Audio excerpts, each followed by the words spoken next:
Hello, my name is Ramisha and I am a Southampton Feedback Champion, or SFC. Today, I'll be telling you a little bit about what the SFC is, what we do, and how you can get involved. Southampton Feedback Champions is the name of a student-led research project investigating how feedback is given within the University of Southampton.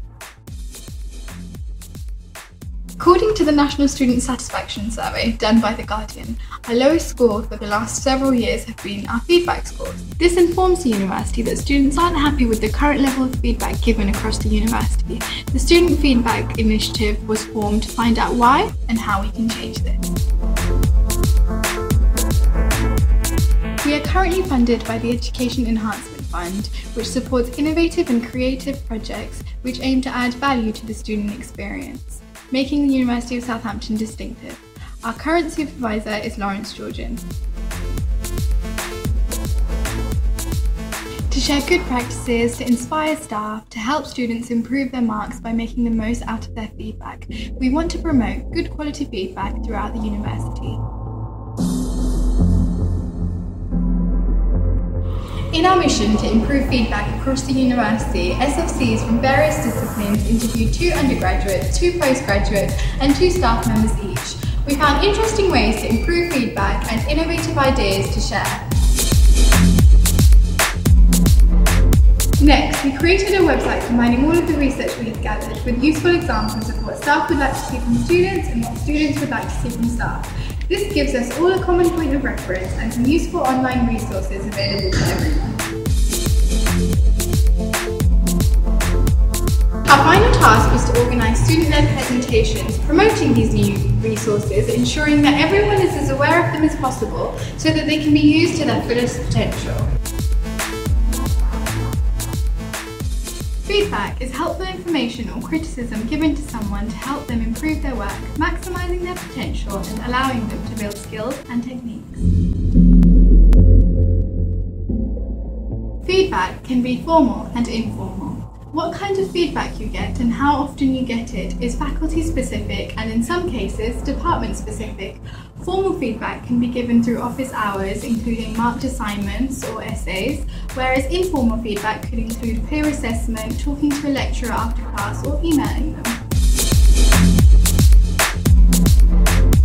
We also found that staff and students see the feedback differently too. The following figures compare ideas of feedback from staff and students.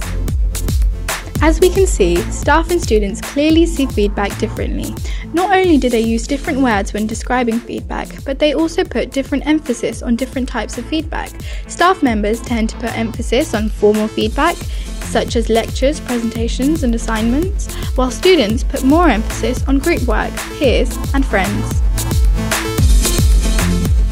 From our report, it is apparent that it's undergraduate students and specifically international students that face the most confusion when it comes to feedback and therefore need to be educated on how to receive it and their role in the process. After collecting examples of good feedback practices from staff and students, we will then be asking staff to trial our research by implementing it into their daily teaching. We will then be posting about the findings from the trial on our website, so be sure to check it out. Apart from this, our website contains lots of other useful information, such as advice on how to give and receive feedback and ways to improve daily practices in feedback. You can see all of this with just one click at